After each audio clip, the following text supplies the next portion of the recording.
Welcome to the program, Jenny. I'm looking forward to chatting today. Thank you, Simon. Same here. Now, I always start by asking my guests, why did you choose Treasury and how did you come to Treasury as a career? So it was a very interesting journey. When I graduated college, I didn't know what Treasury was.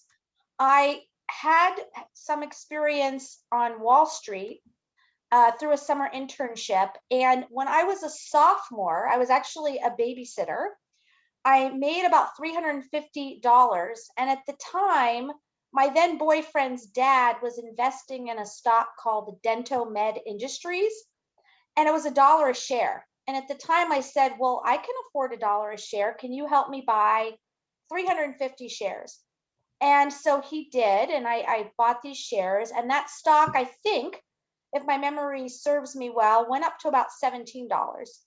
And I made enough money to go and fund my trip, my summer or my year abroad in France. And so I decided at that moment I really wanted to go into the field of banking. And I got into the field of banking. And then after 2 years, I realized I needed to get my MBA. So I got my MBA. And then I started at a company called Ceran Corporation doing a rotation program. So my first year I was in corporate development. My second year I was in FP&A. My first year in corp dev, it was very interesting. The only problem was we would do all this work on potentially buying companies, and then we wouldn't buy them. And one thing I am is I like to execute. I like to make things happen. So I didn't love that because I never got to finish the deal, or very rarely. The second job I had was in financial planning and analysis, which was really interesting because you learn how the balance sheet, the P&L, and the cash flow all fit together, and you're forecasting the future of the company. What I didn't like so much about that job was the forecasting process was highly repetitive. So you would get done with your revenue forecast, and then the next week you got to do it again. And so I didn't really love the repetitive nature of it. So my third job was Treasury. And Treasury, I felt, was a great balance for who I am as a person. One being a relationship-oriented person. I'm an extrovert. I like talking to people and figuring things out and learning from them. But it was also analytical, and it was also, execution focused. And so I really just found my love for Treasury when I got into it while I was at Ceran Corporation. Now, just for the background for the listeners, as you say, you started with Merrill's in the banking side, went to business school and then joined Ceran. You spent 10 years climbing through the ranks with Ceran in finance initially and then into Treasury, including a stint in the Netherlands. Your next move was to Cisco in Ireland, again, becoming a very much a global citizen, before returning back to the US and spending 10 years with eBay, 7 of which you were treasurer. And the business during that time grew from $1 billion to $14 billion, including the time with PayPal there. The next 3 years you spent as treasurer at Box, which was another tech growing business, before you became the CFO of coupons.com and then CFO at Smartsheet for the last 4.5 years. In 2021, you've taken on a number of board positions, including some roles at NerdWallet and Wise. So you've had an amazing career, and one that I think a lot of listeners will be very intrigued to understand. So from your side, what would you say have been some of the career highlights? Well, I would say what I loved about Ceran was I had a fantastic mentor in the Treasury function. So he hired me without any experience, but he believed in me and he invested in me. And I was always so grateful for him. And then the treasurer, who was actually a woman, which was kind of unique back then as well, let me move out from under him to work in the international treasury function, again, with no experience. And I remember telling her one day that I really wanted to do the job, that I didn't have the experience, and I realized she was taking a risk on me, and that what I could promise her was I would work as hard as possible to learn and be a great employee.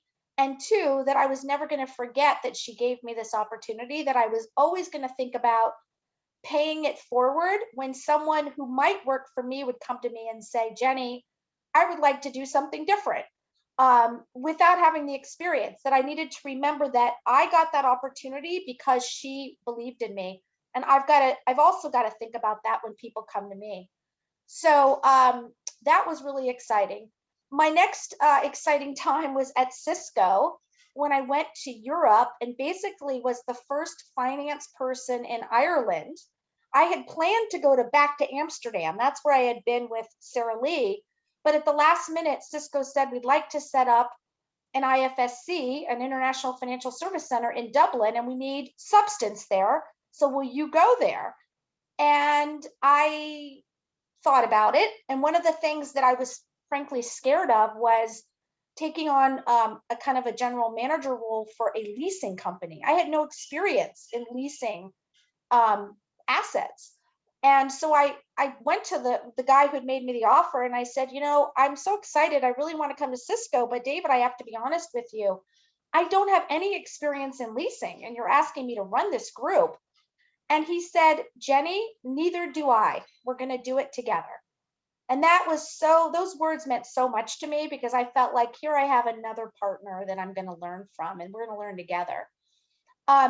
My next big excitement was becoming the treasurer of eBay. I had decided when I was 27 or 28 that I wanted to be a treasurer before the age of 40 for a big, exciting company. And to have the opportunity to be the treasurer of eBay at a time where it was very young in the e-commerce landscape, it was about $1 billion in revenue when I joined. They were growing very, very rapidly, all over international, lots of foreign currency risk. We had just acquired PayPal. And I got to own basically scaling that company, that function for 7 years. And I could have stayed there longer if I wanted to. But after the financial crisis in 2008, I thought I've done this all. I need a new change. I need to move on and try something new. So I loved the experience I had at eBay. It involved just a tremendous amount of risk. And thankfully, my team and I, we made good decisions. We made good decisions when it came to hedging foreign currency, when it came to investing, not only our own money, but our customer money. We had over $2 billion of cash that was our customer money. So we had to make sure, meaning that they had these balances in the PayPal accounts, we had to make sure that we invested them very, very carefully so that we didn't lose the money. We were doing a lot of derivatives around our stock buyback programs. We had exposure to Lehman during the Lehman crisis. Thankfully, we navigated the Lehman situation and didn't lose any money. And so there was just, a lot of challenges, and I think every single one of them we kind of hit out of the park and were able to address. So that was exciting. Going from a big company like eBay to Box, which was a fast-growing startup with lots of young people. My boss was, I think, 20 years younger than me. Was also amazing because I felt like I could go back and learn how to do business all over again in a way that was very different, very technology oriented.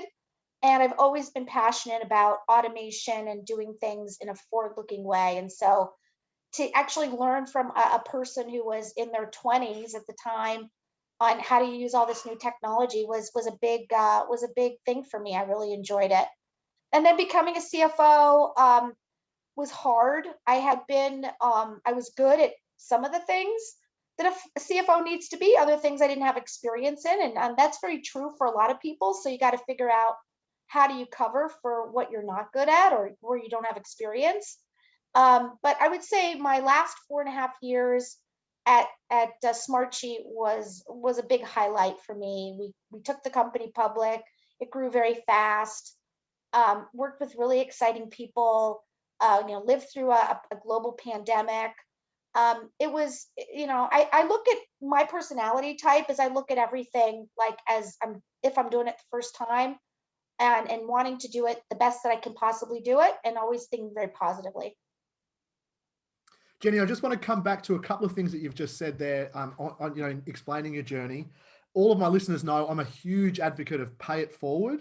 and giving someone a break. And I just love the fact that you had an amazing mentor who gave you a break, put you into an area that you haven't had a chance to do before, which is Treasury, which, to be fair, is everyone in Treasury. You know, everyone falls into Treasury.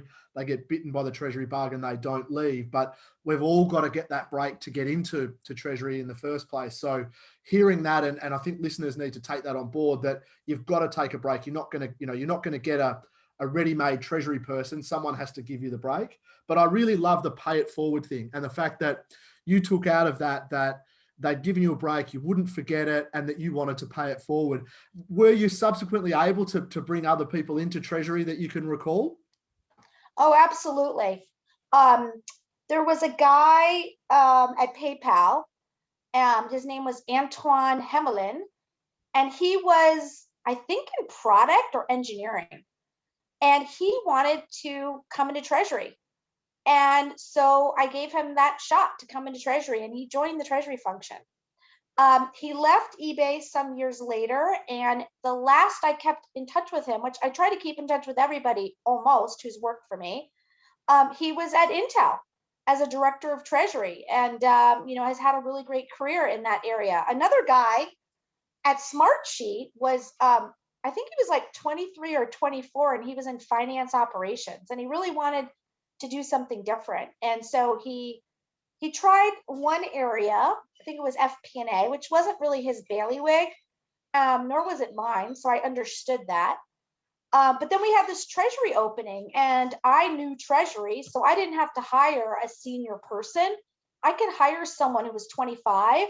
And I told him up front, I said, listen, I'm going to be a little bit demanding on you. I'm going to kind of tell you what to do sometimes until you get your feet under you. And then as you get your feet under you, I'm going to tell you less how to do it, and you're going to figure it out. And so he did that job for 3 years. He got promoted to Treasury Manager. He got really good at foreign currency hedging and investing. I think that was his real passion. He got very good at the cash flow forecast. He knew what our forecast was every single day for the quarter, and got it right most every time. And now I believe he's moved on to be a Treasury Manager at a crypto business. And we talked about it after he got the job. I didn't know about it beforehand. And I said, I think it's a risk you're taking, because this crypto stuff is, I don't quite understand it, but why not? You're 25. It could go very, very well for you.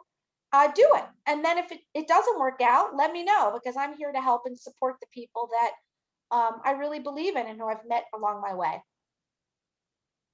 One other thing I just wanted to touch on there was, you mentioned when you were at Box, you went to a boss who was 20 years younger than you, but obviously it was a really fast growth tech business. I've had another guest on my program who got a mentor that was a millennial for that reason, to understand technology, and that era, things are so different. What were some of the big takeouts from that experience? Well, I had worked in a culture at eBay at the time that was a little bit of a directive culture, kind of a little bit ruled by fear, managed by fear, kind of like the GE way, up or out, kind of tough, not as much on the EQ side, much more on the IQ side. And that wasn't always easy, right? If you're only one thing, if you're only driven and hard-nosed, when something happens, it can be hard to have those honest conversations. If there's no empathy when you need it, it can be very demoralizing. And so one of the big shockers going to Box was how empathetic and caring millennials are. And Dylan Smith is the guy's name, was one of the nicest guys I've ever met. Very hardworking, very, very smart, but managed with a different approach. And I would say I had a bit of the older approach, which was, from my days working at eBay, of just being a little bit hard-nosed. And so I had to soften up a bit to really fit into that culture, which is a wonderful thing, because I think my ideal leader is someone who can be both driven and demanding, but also caring and have empathy. And it's about knowing which style to use at which circumstance. And Dylan certainly lived the values of being very empathetic and caring person. So I learned that from him. I learned how to be a lot more efficient. He just was a really good user of technology. Box is an amazing technology for efficiency. They really just drove a lot of innovation back in the early 2000s. They were the leaders in enterprise content management and really great technology. And so I learned how to be smarter about working rather than doing it all on your own, like leveraging the technology that's out there today. And Jenny, in terms of making that move, you said it was really challenging going from Treasury that you knew inside out to the CFO role. What's your advice to others who are wanting to make that move and getting through those challenges? I think the first thing is you need a broader experience beyond just Treasury. So I had done FP&A and I had done investor relations.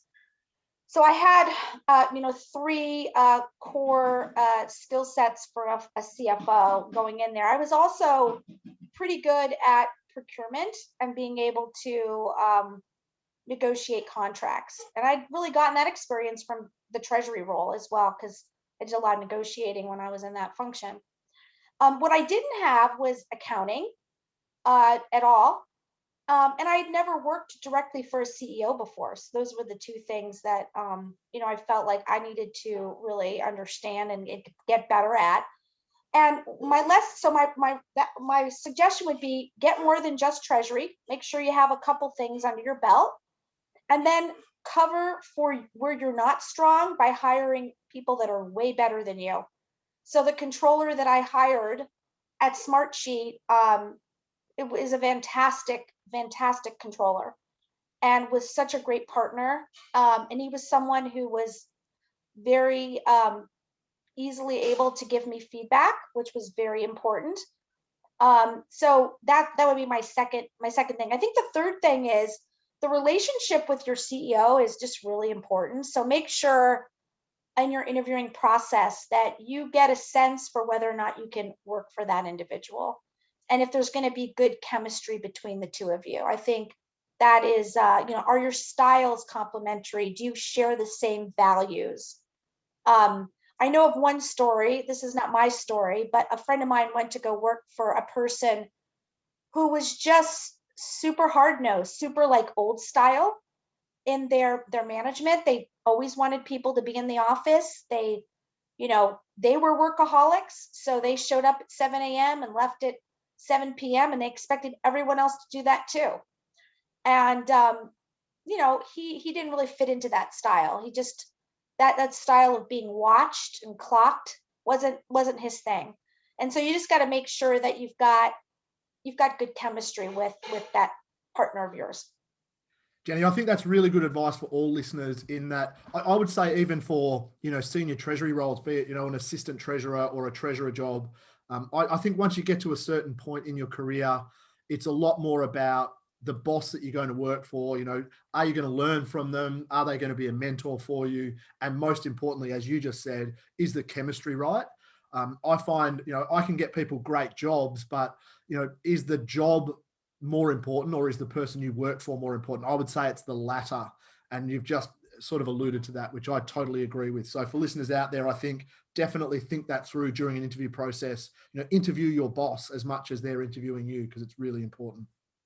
And I think it's a little bit different as you get to that CFO role, because as you get to the CFO role, you're going to be more a teacher to others rather than learning from your boss. And so you really need to be helping your boss, because the CEO has so many pressures and stress points, far beyond what you even have. And the CFO role is very, very stressful.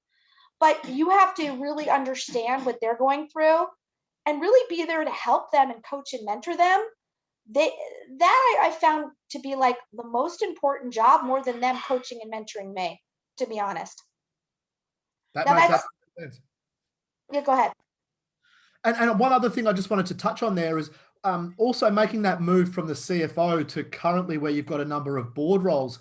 What's your advice to others who are wanting to make that move and the challenges you found there? Well, I will tell you that I love being on boards. It has probably it's I like it more than being a CFO. It's just so interesting. You're really seeing a broad array of issues, and you can wear your CFO hat, but you can also wear a broader hat. And that's what I really love, because I'm a kind of a weird finance person in that I'm pretty creative. My personality type is more of a CMO or a product innovator. And so I get to wear a broader hat than just my finance hat. Um, you know, it's changing, but it took me years to get on a board. I did not get anyone interested in me. When I was a VP and treasurer, I couldn't get on a board, not even for a second, no matter what I did, because I didn't have the C title, C-suite, right? It's important. It was hard to get on a board if you didn't have the network with the people in the board already. It's a very much of a networking kind of environment. And it wasn't until I had enough CFO experience where I took a company public that I started to get some interest. And the way I have approached it is, continuously to let people know that I'm interested. Some people try and get on a non-for-profit board first. I did not go that route.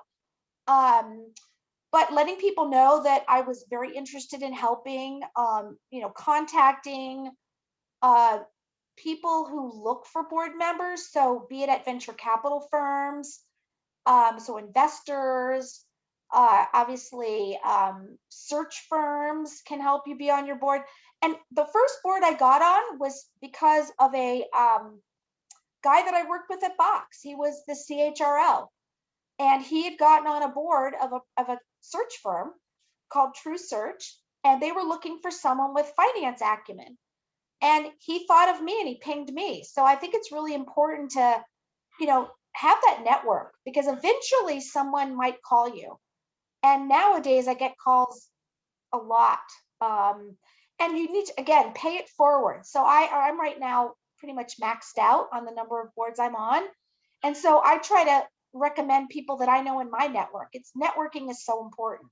So just remember that in your career. If you aspire to be on a board, network, get as high up as you can, and a diverse skill set as you can, so that you can be really helpful. And then also take a training. I took a training in Washington that was offered from some executives in Washington. They set up a group for women on boards. I don't think it was called that. I can't remember what it was called, but they invited about 20 women a year. And it was people who did it for free. Like, they just did it because they wanted to help women be on boards. And they also now have a board group for minorities, which is amazing. And so try to take training so you understand the role of the board, what they do and they don't do. It's different than being an operator. And you got to make sure you come in with the appropriate hat that you're wearing. Jenny, you mentioned a lot about networking and how important it is.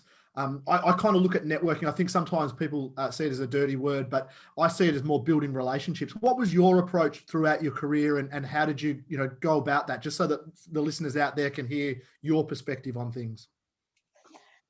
Well, every opportunity I got to meet somebody, I got to know them personally.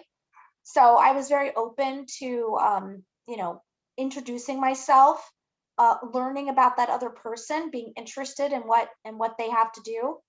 When I was at eBay, I had an executive coach, and one of the advice that my executive coach gave me that was proved very invaluable was, when people call you and ask you for a favor, help them, because what you're doing is you're earning chips for you to use in the future. And I have found that to be incredibly invaluable. So somebody will call me and say, like someone today wanted to reach out to me. They want to leave their current role at a bank, and they want to get into the corporate side. So we talked about things that, they could do. And I spent half an hour with this person. I didn't have to do that, but I want to help her. And at the same time now, she said, Jenny, if I can ever help you in any way, let me know. Would you like to be on any boards? I could recommend you. And so it's just being helpful to others before you need it, I think, is another important thing to do that helps build your network. And to some degree, Jenny, what you're saying is exactly what you mentioned earlier in the discussion was it's a little bit of pay it forward, isn't it? Like it's helping people without actually wanting anything in return and knowing that it will come back to you in some way. I firmly believe that. I even think that there are times in one's career where maybe you get politically sidestepped. It happens, right? I really think it's best in these situations for people to not look back, but look forward, because I believe in karma. I really do. And if you continue to be a good person and help others and do your best and be true to yourself and have high integrity, that eventually, you'll get what your just reward is, and others will get their reward, right? And so, yeah, I think it's really important. You touched on earlier that the break to come to Treasury was someone who ended up being a good mentor for you. What's been your approach to mentors? You also mentioned eBay, you had a formal mentor or coach. Yeah, what's been your experience in mentors, and what would you recommend for the listeners? Well, it's kind of interesting. I didn't really have a lot of formal mentors until I went through this class for women in leadership. They're like, "Well, who's your mentor?" And I thought, well, I don't really have a mentor. The way I view mentors is I see everyone that I work around as a mentor. I reach out to them when I need something specific from them versus having a formal mentor. But what's interesting is I feel like I am a formal mentor to a lot of other people. And so I think it's personal to how you operate. For me, I like to learn from so many others that if I need something, like I want to be a CFO, I will reach out to a couple people that are CFOs. I even once was on an airplane. I was getting ready to interview for my first board role that I didn't get. And I happened to sit next to a man who was on a bunch of boards. And I asked him about, like, could you tell me your experience, and can I share with you what I'm interviewing for right now, and what do you think? And his feedback to me was, Jenny, you probably don't want that one, because it was in New York and I was living in California. And he said, you're going to have to travel a lot, and you've got this full-time job. It's going to be hard for you to get all the way to East Coast 4 times a year. And actually, it was funny. It was for a treasury system company. I ended up not getting it, so I didn't have to like say yes or no to it. But my mentor experience is just close friends. I think they become friends over time. And when I need someone, I go to the person directly with a specific question. Don't just like, it's different from brown nosing. You don't want to waste the person's time. You really want to get something from it. So you do that the way, is best for you.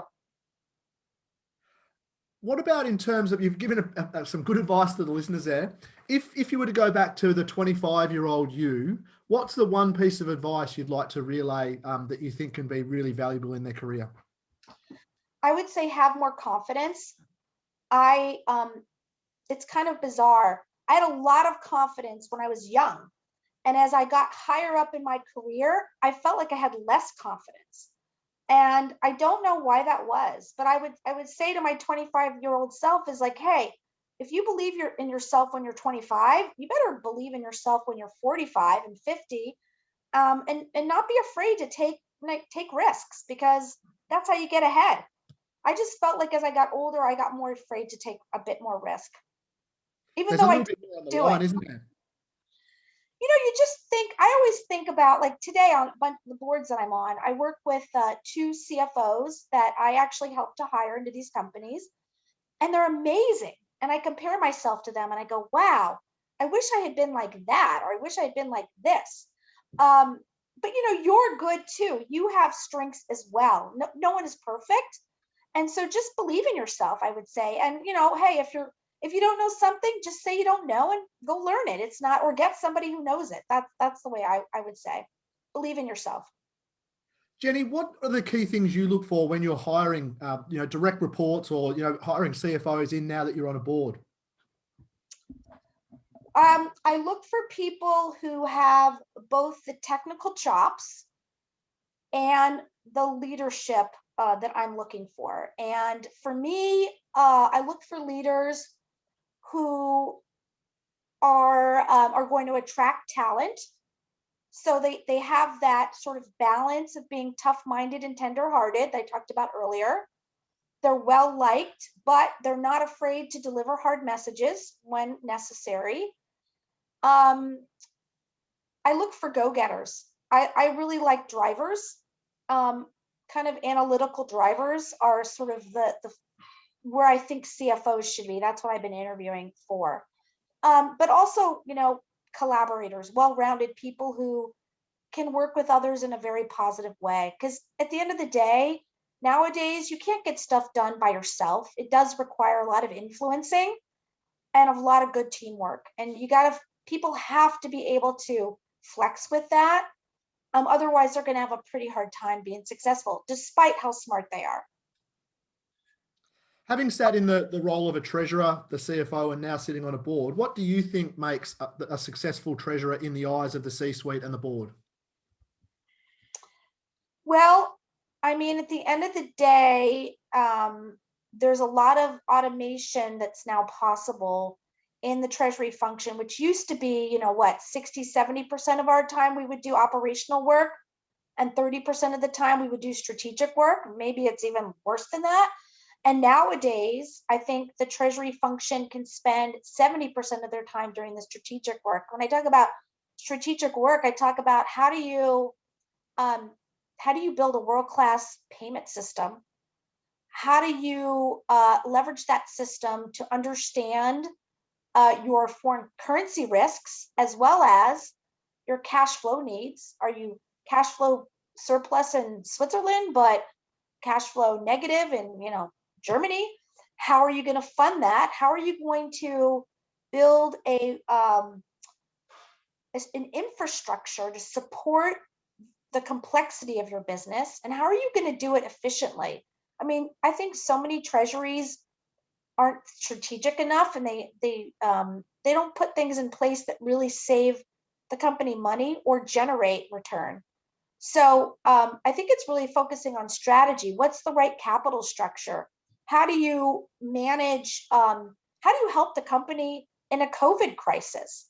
I mean, my gosh, the treasurers of companies who lost 90% of their revenues for a year, you've got to be super strategic. You got to think about, what am I going to do to help this company survive for a year?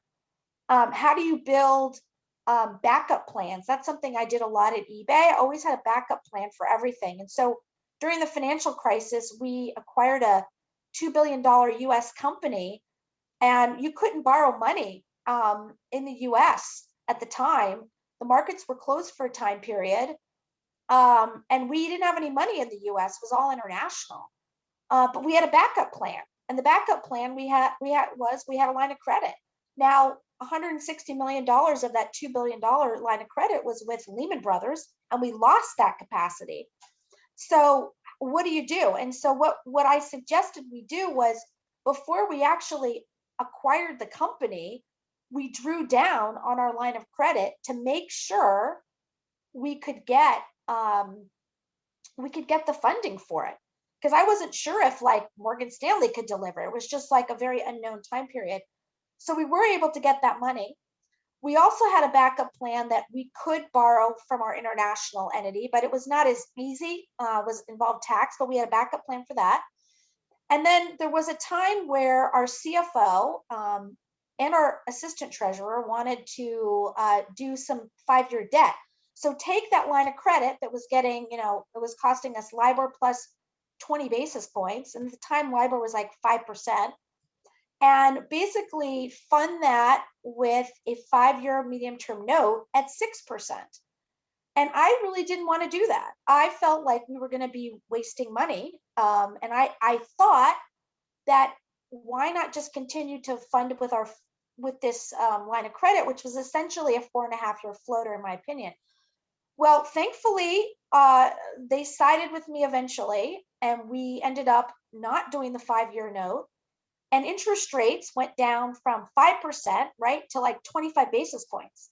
So we were saving $35-40 million a year of interest, which then allowed us to pay down the $1 billion that was $1.5 billion that we funded, within 9 months, because we were able to repatriate cash because the company or the government at the time were doing things. So this is a long story saying, I think that treasuries need to be really strategic. That is what the CFO and the board want them to do, and the CEO want them to do. I got a lot of kudos from the management of eBay when I was there for how we handled the financial crisis. I think if my team and I hadn't have been there, we could have fared much worse. And many companies did, actually, right? They had big derivatives with Lehman Brothers that they weren't able to get out of, and people lost their jobs as a result of that, and the company lost money. So I think being very strategic, looking around the corner is really like a key thing for the treasury function. One last question for you, Jenny. In terms of, you mentioned that technology change. How do you see the role of the treasurer and their teams changing, given the speed of the tech advancements? Well, I think Treasury's been reasonably good at updating their technology over time, because we saw the first Treasury systems come into play probably in the early 2000s. I think I implemented SunGuard Treasury system back then. It was an on-prem system, and now things are very different. So I think we've been lucky in the sense that there's been a lot of innovation. Unfortunately, it hasn't happened within the banks themselves, and that's what has to change. And maybe it's changing now, but I was always super frustrated that the banks couldn't do simple, let's just do a DocuSign to sign up a new bank account. Why do I have to print out papers and sign manually? This is old fashioned.